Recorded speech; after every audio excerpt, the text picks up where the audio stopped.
the Cleveland fans and city, they've always deserved a great football team. And I feel like the management with Dorsey, he's done a great job of having the money, having the assets, and going and getting it, not being afraid to make moves, not being afraid to make decisions. So I'm happy for my boy like Kirksey that's been here with me for a long time, one of my best friends. And, y'all deserve a good team, so now it's just putting it all together and seeing what happens. How has that transformation changed the way you think the Browns are viewed by other teams and league-wide?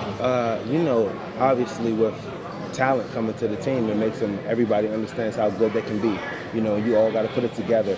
But with Baker being a young quarterback, Odell, Jarvis, bringing great defensive pieces, Miles, it's talent. It speaks for itself. On paper, it looks amazing. So that's the thing, just making sure that they stay together and work together as a team. That's going to be one of the biggest things. But as far as outside looking in, how they just paper is everything, and it looks amazing for sure.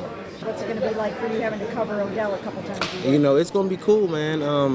That's one of I worked out with Odell for the last 3 years, each off season. We go out to LA. We got the same trainer, Jamal. We go get in there and have a good time. So, just him always striving to be the best he can be, him working so hard in the off seasons, and I pride myself in doing the same. So it's friendly competition for sure, but end of the day, when we line it up, I'm going to hope we win. He's going to hope they win. It seemed like there's turmoil from the outside with Ben and now Antonio Brown gone, Le'Veon Bell.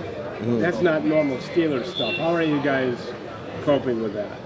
Oh, easily, man. At the end of the day, if you don't have a quarterback, you don't have a chance. And I feel like Juju Smith-Schuster, he's a great receiver. We feel like James Conner, he's been doing this thing. We have one of the best offensive lines in the league. And then we got Ben that's been doing it for so long, won championships and won everything like that. So having him at the facility, having him at the helm, I always say, if you don't have a quarterback, you have a chance. And we have Ben, and I feel like we have great defensive players, bringing in Bush.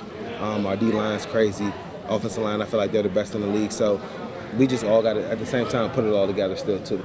Division is always crazy. We knew, because when I was with the Browns, when we played the Steelers, it didn't matter about who was on their team.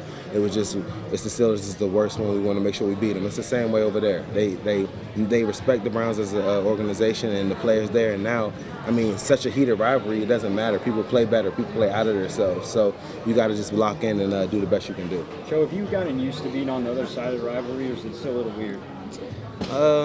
I've kind of got to the other side now. This is going to be my third year, but at first it was a little weird. But I can still respect, like I always say, the Cleveland Browns, the fan base, the city. I love Cleveland. Literally, I still love it to my heart. But it's just the organization-wise, the way that things were ran. You can't control it. I was here for 7 years, and just to switching the guard and everything. But now it looks very good. I'm so happy for them, and the people. They show me nothing but love. So that's why I always want to make sure it's no hate there. It's just it's a business. You got to do what you got to do. You mentioned Baker earlier. Based on his rookie season.